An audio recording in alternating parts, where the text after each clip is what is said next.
విస్డమస్ ఈరోజు సెషన్లోకి జంప్ అవ్వకముందే మీరు అంతకుముందు ఇచ్చిన హాలో స్క్వేర్ ఛాలెంజ్ని పూర్తి చేశారో లేదో ఒకసారి చూసుకోండి.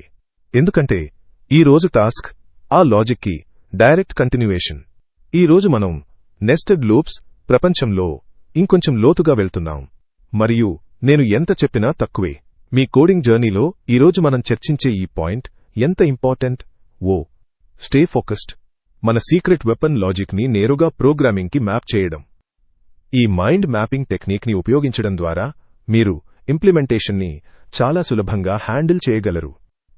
ఇక్కడ చూపిన విధంగా n విలువ ఇచ్చిన ఒక పర్ఫెక్ట్ రైట్ యాంగిల్ ట్రయాంగిల్ ప్యాటర్న్ని డిస్ప్లే చేయాలి. పదండి ఆ లాజిక్ని స్క్రీన్ మీదకి తీసుకొద్దాం. ఇప్పుడిక లాజిక్ నుండి కోడింగ్ మ్యాపింగ్కి సమయం వచ్చింది. మన ప్యాటర్న్ని ఒకసారి చూడండి. మన ప్యాటర్న్ని రోస్ మరియు కాలమ్స్ లాగా చూడండి.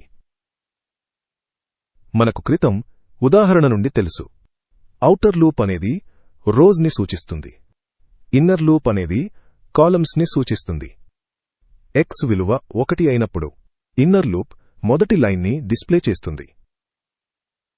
x విలువ 2 అయినప్పుడు ఇన్నర్ లూప్ రెండో లైన్ని డిస్ప్లే చేస్తుంది. ఇదే విధంగా కొనసాగుతుంది.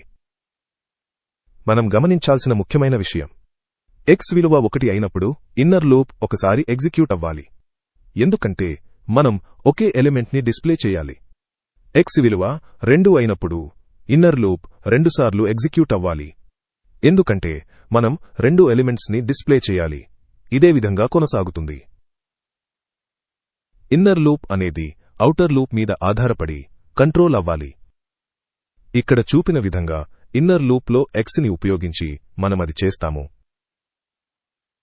ఔటర్ లూప్ వేరియబుల్ని ఉపయోగించి ఇన్నర్ లూప్ని కంట్రోల్ చేసే ఈ పద్ధతినే మనం కోడింగ్ జర్నీలో చాలాసార్లు ఉపయోగిస్తాము.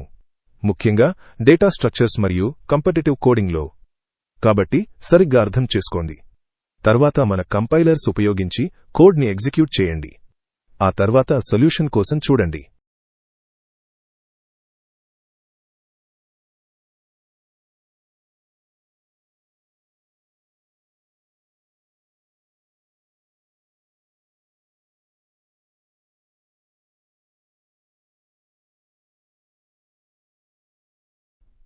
If you're enjoying our journey together, don't forget to like, share and subscribe to stay updated.